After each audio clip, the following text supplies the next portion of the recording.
Hello everyone, today I want to talk about video games, specifically how I feel that developers have just lost their way and become very uncreative and greedy. Today I'm just going to discuss issues with gaming and why things need to change so we can all feel the greatest thing gaming used to bring to us: fun. I'm just gaming, let's begin.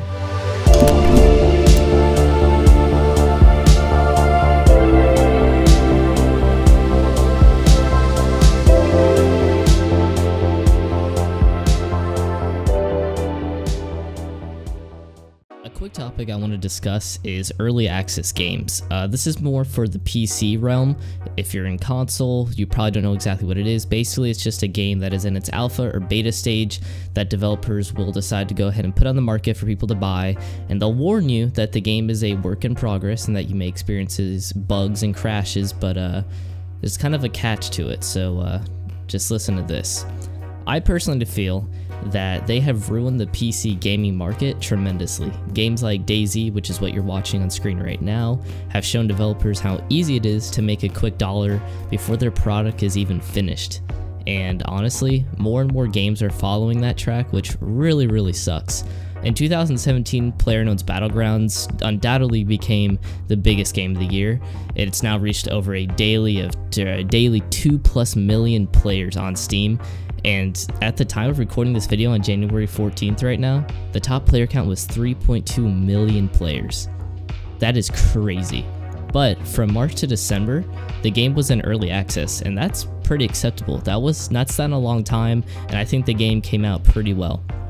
But when you have games like DayZ or H1Z1, and they've been in early access for years, that's where the problem arises. So my main point being is that way too many devs are becoming greedy and slapping the early access title on their games and using that excuse for years that, hey, that's the reason why development process is slow, and some of these games even have microtransactions in them in an unfinished game, and that is not okay.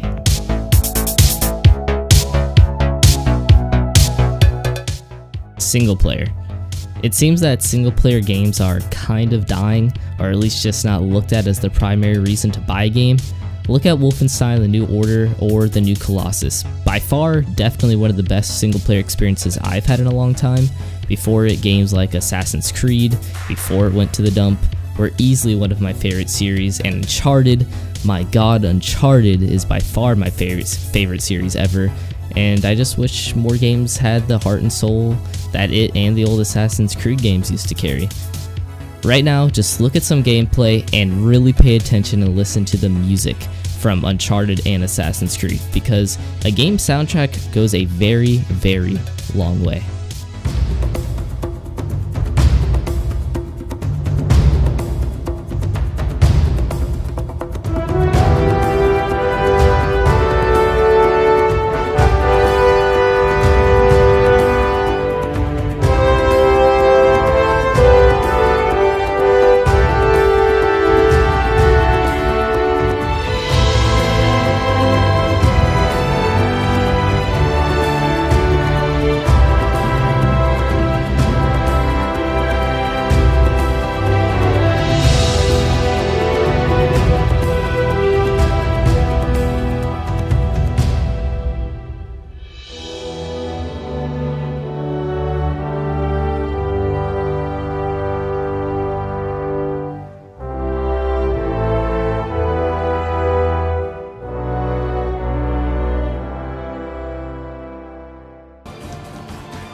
It is a good life we lead, brother.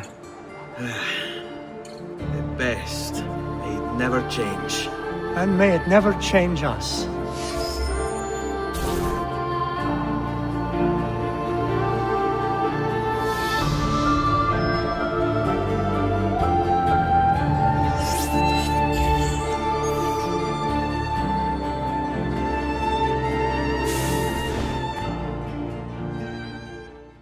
The primary focus of games doesn't need to be its multiplayer.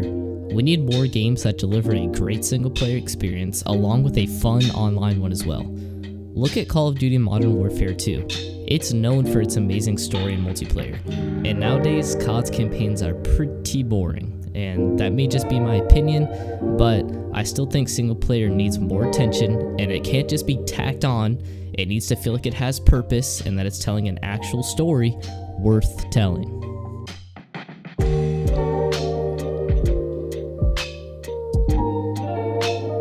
Pay to win. This is an obvious one, but I briefly want to discuss it. Call of Duty Advanced Warfare started the supply drop fiasco back in 2014. Now every Call of Duty since then has implemented this stupid supply drop system into them. The reason for mentioning just Advanced Warfare is because its supply drops contained weapons that could give you a significant higher chance of success because of the weapon stats. Call of Duty has now been including weapons in their supply drops, and of course, just about every time a new gun comes out in one of them, it's overpowered. Now, some people argue that as long as you can earn these supply drops in a game for free, that it's no big deal, but as we know from the beautiful mistake that Star Wars Battlefront 2 is, that's still not okay at all. Advanced Warfare and Battlefront 2's loot box system is a bit different, but it still encourages people to pay for the rewards because that way they get them faster and don't have to put in the work. Now, Grand Theft Auto 5 has been under fire for many years now because of the shark cards that allow you to spend real money for in-game, and how certain things in the game encourage you to spend real money to unlock these things faster rather than just work for them. Basically, it's just ridiculous that to allow somebody to pay real money to gain an advantage while others have to work/grind for it, because you know what? There's always going to be that one guy that will spend all of his money just to get the most overpowered weapon or item in the game.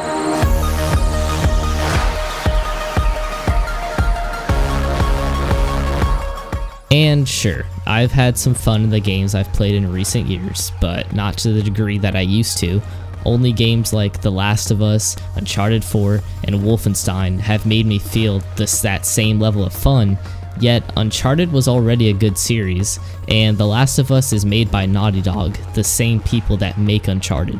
Wolfenstein is honestly the only franchise that I feel has been brought back in an exciting way and really delivered some amazing, genuine fun. I don't feel satisfied when I finish a game anymore. I sure don't feel a reason to hunt down achievements/trophies because games don't make it fun. When is the next series like Assassin's Creed, Uncharted, God of War, Halo going to come out and show people how a game can tell a story that can make you laugh, cry, or feel just overwhelmed with excitement? What the hell am I doing drinking in LA at 26? The golden age/simplicity. I'm not saying games are easy to make. In fact, I know they are damn hard to make, but I sure know that a good set of minds can bring about an amazing story worth telling to millions. Developers these days need to look back at the PlayStation 2, OG Xbox, PS3, and the 360 era, which in my opinion has been the greatest years for gaming. Games like Spider-Man 2, Destroy All Humans, Godzilla Save the Earth, and just God of War were masterpieces made for people to experience one thing: fun. Being a kid, I remember how cool it was to just swing around the city as Spider-Man, going around free roaming for hours, or going around a town as Crypto the Alien in Destroy All Humans, being able to disguise myself as a human, then jump out of my body and go back to killing them all. The two are very different games, but I think I turned out alright. Point is, I was having a blast. It's been so long since I've gotten a game and felt like that. Just make a game that lets people have tons of fun, and a game that isn't overstuffed with nonsense, and gives you your $60 worth of content. Gaming isn't dying, but if it keeps trucking down the same road it is now, it won't be long before every game requires your entire wallet just so you can have a bit of fun. I'm Jiff Gaming. I hope you all enjoyed, and I hope you all have a great rest of your day or night. Until next time, I will see you all later.